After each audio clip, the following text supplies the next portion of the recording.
ఓహో, అల్లా కేవలం మసీదులోనే ఉంటారన్నమాట.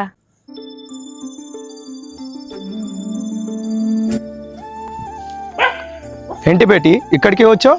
మీరు ఈ మసీద్కి చెందిన మౌలానా కదా? అవును బేటీ, ఏమైంది? ఏం లేదండి, మీరు ఇది తింటారా? తింటాను బేటీ, కానీ అందులో ఏముంది? ఈ రోజు మా నాన్నమ్మ సంవత్సరికం. మీలా దేవుళ్ళని పూజించే వాళ్ళు ఇది తింటే పైనున్న మా నాన్నమ్మ కూడా తిన్నట్టే అని మా అమ్మ చెప్పింది. అందుకే మీరు ఇది తింటారా? అవును బేటీ, నువ్వు చెప్పింది నిజమే, కానీ అది తినే అర్హుడు నేను కాదు. మీ పండితులు ఉంటారు కదా, వాళ్ళకెళ్ళి పెట్టండి. ఆల్రెడీ గుళ్ళో చూశాను, కానీ అక్కడ ఎవరూ లేరు. అయినా మీరే చెప్పారు కదా నేను చెప్పింది నిజమని, మరి ఇది మీరే తినొచ్చు కదా. నువ్వు ఏ దేవుడికి నమ్ముతావు? శివయ్యకి. మరి నువ్వు ఆ శివయ్యకి పూజించడానికి ఆంజనేయ స్వామి గుడికి వెళ్తావా? లేదు, కానీ అందరి దేవుళ్ళు ఒకటే అని మా అమ్మ చెప్పింది. బై ద వే, అల్లా దేవుళ్ళు ఎంతమంది? ఎంతమందా? ఆ అల్లా ఒక్కరే బేటీ.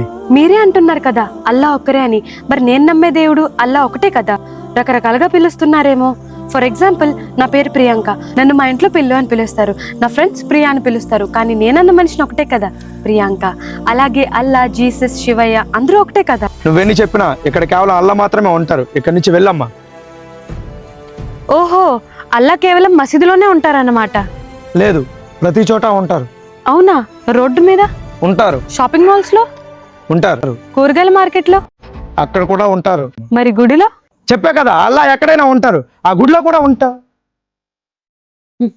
చూసారా, అల్లా గుడిలో కూడా ఉంటారని మీరే ఒప్పేసుకున్నారు. కానీ పండితులు చేయాల్సిన పనులు మేము చేయకూడదమ్మా. సరే, ఒక విషయం చెప్పండి, అల్లా నేను ఏ కోరిక కోరుకున్నా తీరుస్తారా? తప్పకుండా తీరుస్తారు. మరి అల్లా నా మాట విని నా కోరిక తీరుస్తానన్నప్పుడు మీరు చిన్న కోరిక తీర్చలేరా? మతం వేరైనా మనస్తత్వం ఒకటే అయితే ఏ రోజైనా స్వాతంత్ర దినోత్సవమే.